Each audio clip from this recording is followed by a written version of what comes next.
नमस्कार प्रिय भक्तों, आप सभी का दिन शुभ और मंगलमय हो। आज सोमवार के दिन सुनिए शिव चर्चा की कथा। प्राचीन समय की बात है। एक समृद्ध राज्य में एक धर्मपरायण राजा और उसकी सुंदर गुणवान रानी रहती थी। रानी रूप गुण से संपन्न होने के साथ साथ अत्यंत शिव भक्त भी थी। वह हर सोमवार व्रत रखती, स्नान करके शुद्र वस्त्र धारण करती और 16 श्रृंगार कर शिवलिंग पर जल, दूध, बेलपत्र, धतूरा और पुष्प अर्पित करती। उसके महल में हर सोमवार को स्त्रियां एकत्र होकर शिव चर्चा करती, शिव कथा सुनती और ओम नमः शिवाय का जाप करती। रानी का विश्वास था कि स्त्रियों द्वारा सामूहिक रूप से की गई शिव चर्चा से घर परिवार में सुख शांति और सौभाग्य बना रहता है। उसी नगर में बाहर एक छोटी सी बस्ती में एक गरीब स्त्री रहती थी, जिसे लोग डोमिन कहते थे।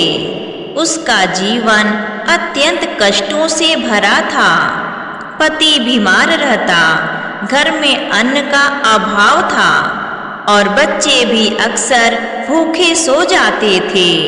समाज उसे तुच्छ समझता था, पर उसका हृदय निर्मल था।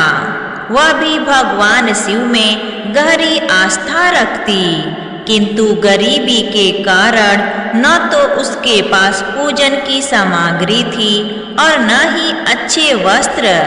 फिर भी हर सोमवार वह नदी के किनारे जाकर मन ही मन शिव का ध्यान करती और अपनी व्यथा भोलेनाथ को सुनाती। एक सोमवार रानी ने स्वप्न देखा कि भगवान शिव उसे आदेश दे रहे हैं, हे रानी, सच्ची भक्ति महल या धन की मोहताज नहीं होती। नगर की उस गरीब डोमिन को अपनी शिव चर्चा में सम्मिलित करो, तभी तुम्हारी पूजा पूर्ण होगी। रानी की नींद खुली तो उसका हृदय करुणा से भर गया। उसने उसी दिन दासियों को भेजकर डोमिन को महल में बुलवाया। डोमिन भय और संकोच से कांपती हुई महल पहुंची। उसने सोचा, मैं गरीब और नीच कही जाती हूँ, रानी मुझे क्यों बुला रही है? पर रानी ने उसे प्रेम से गले लगाया, बैठने को आसन दिया और कहा, बहन, आज से तुम भी हमारे साथ हर सोमवार शिव चर्चा करोगी। डोमिन की आंखों से आंसू बहने लगे। उसे जीवन में पहली बार इतना सम्मान मिला था। उस सोमवार महल में शिव चर्चा हुई। रानी, डोमिन और अन्य स्त्रियां एक साथ बैठी। सबने शिव कथा सुनी, शिव नाम का जाप किया और दीप जलाकर भोलेनाथ की आरती की। डोमिन के पास चढ़ाने को कुछ नहीं था।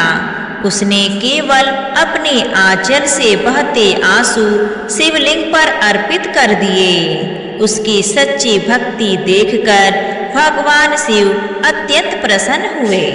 उसी रात भगवान शिव ने रानी और डोमिन दोनों को स्वप्न में दर्शन दिए। उन्होंने कहा, तुम दोनों की भक्ति मुझे प्रिय है। रानी, तुमने अहंकार त्याग कर समानता का मार्ग अपनाया है और डोमिन, तुम्हारी श्रद्धा निष्कपट है। तुम दोनों से प्रसन्न होकर मैं वरदान देता हूँ। रानी को अखंड सौभाग्य, यश और राज्य की समृद्धि का वरदान मिला।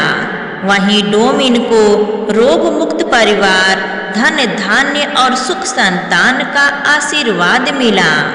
कुछ ही दिनों में चमत्कार होने लगे। डोमिन का पति स्वस्थ हो गया। उसके घर अन्न के भंडार भरने लगे और बच्चे आनंद से रहने लगे। लोग आश्चर्य करने लगे कि जो डोमिन कल तक दुखों में डूबी थी, आज उसके घर सुख कैसे आ गया।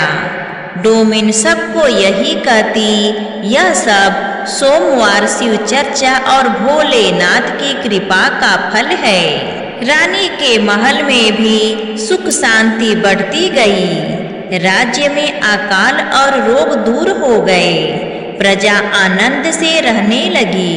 रानी ने आदेश दिया कि हर सोमवार नगर की सभी स्त्रियां, चाहे वे किसी भी जाति या स्थिति की हों, एकत्र होकर शिव चर्चा करें। धीरे धीरे यह परंपरा पूरे राज्य में फैल गई।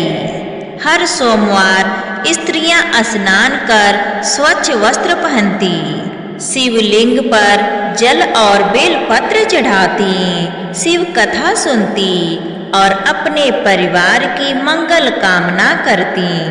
जिन स्त्रियों ने श्रद्धा से यह व्रत और चर्चा की, उनके घरों में कलह मिट गई, पति पत्नी में प्रेम बढ़ा तथा घर धन धान्य से भरने लगे, संतान सुख की प्राप्ति हुई। डोमिन अब गरीब नहीं रही, पर उसने कभी अहंकार नहीं किया। वह आज भी रानी के साथ बैठकर शिव चर्चा करती और सबको यही सिखाती कि सच्ची भक्ति में भेदभाव नहीं होता। रानी भी स्वयं को शिव की दासी मानकर सेवा में लगी रहती। इस प्रकार रानी और डोमिन की यह कथा हमें सिखाती है कि सोमवार को स्त्रियों द्वारा की गई शिव चर्चा अत्यंत फलदायी होती है। जो स्त्रियां श्रद्धा, नियम और पवित्र मन से हर सोमवार शिव चर्चा करती हैं, उन पर भगवान शिव प्रसन्न होते हैं। वे उन्हें सौभाग्यवती बनाते हैं। उनके घर में सुख शांति का वास होता है। बाल बच्चे सुखी और स्वस्थ रहते हैं और घर धन धान्य से परिपूर्ण हो जाता है। हे माताओं और बहनों, यदि आप अपने जीवन में सुख शांति और समृद्धि चाहते हैं तो हर सोमवार शिव चर्चा अवश्य करें। ओम नमः शिवाय का स्मरण करें। भोलेनाथ सबकी सच्ची पुकार सुनते हैं। प्रेम से बोलिए शंकर भगवान की जय। प्रिय भक्तों, अगर आपको यह कथा अच्छी लगी हो तो प्लीज़ कमेंट करके हमें ज़रूर बताइए और हमारी चैनल आरवी नई कहानियाँ को सब्सक्राइब करना ना भूलिए, क्योंकि ऐसे ही हर रोज़ भक्ति कहानी सुनने को मिलेगा। धन्यवाद।